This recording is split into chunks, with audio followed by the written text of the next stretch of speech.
until you fall apart and pass this line. Now, when you fall apart and pass this line, this is when we get into the MD area. We have to kind of look at our MDs, unfortunately, as emergency doctors, because that's what they really are, right? If your arm gets chopped off, you have a major heart attack or stroke or something drastic happens.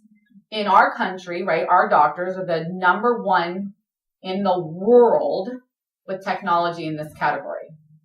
But where are we here in prevention? This is prevention.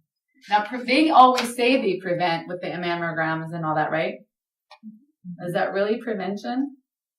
Because if they bring the line up and you still are in disease, isn't this just called early detection? Did they prevent anything or turn around anything? Because no matter where you're at, isn't our goal to turn around? Even if we were in disease, wouldn't you want to be able to do something that turns that around? Now, say you're diabetic and you would die without insulin. Because the medical doctors, right, they have two tools, right? Medication. What's their second tool? Diet. Surgery. Huh? Diet. Medical doctors? Yeah. Give you a diet. Yes. Okay, you know that's laughable though, right? I'm a nurse. Okay, well, after we're done today, can I re-ask you that question and I want you to just go yes, and at the end of the question you'll be like, maybe they really don't know what they're talking about. Well, doesn't it depend on which kind of diabetes you're on? Does it not matter? Well, no, yeah, if you're born and your pancreas never, ever, ever, ever, never have, if your pancreas truly and completely and thoroughly has never, ever made insulin, it's never going to make insulin. It's not there. Blueprint's not there. It's not in the DNA. But if your pancreas was making it for the first 18 years, that means the DNA and the blueprints are there. Why did it disappear all of a sudden? So I don't buy into that. It's not like God is broken. God's not broken. If he gave you a key, it doesn't go away unless we abuse it. Because I have fixed so many diabetics. I have had diabetics who completely faint in the car and have lost their driver's license and couldn't make money anymore.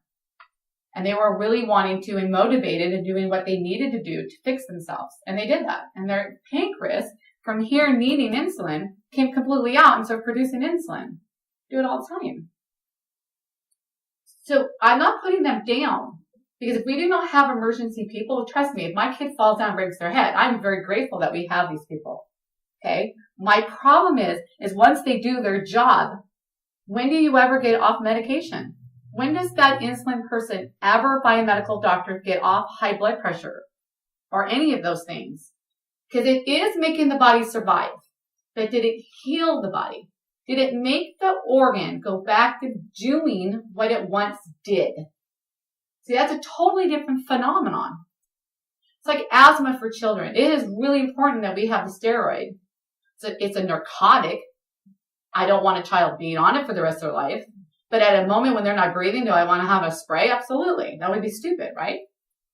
But if they need it, why would we want their lungs to constantly need that? We already know it stunts their growth. It leaches calcium out of their bones. That's why they're short.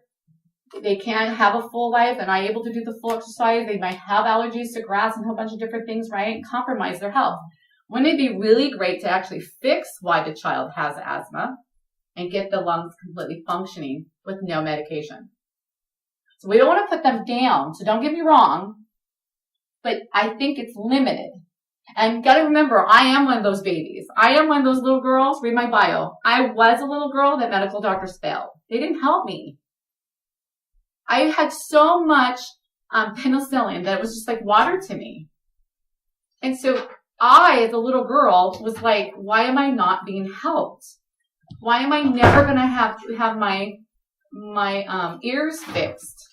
Why do I chronically have ear infection after ear infection? Why do I speak funny? Why is my immune system compromised and they don't know how to fix it? And my parents took me to the best doctors and flew me and did whatever they could, and nobody could fix me.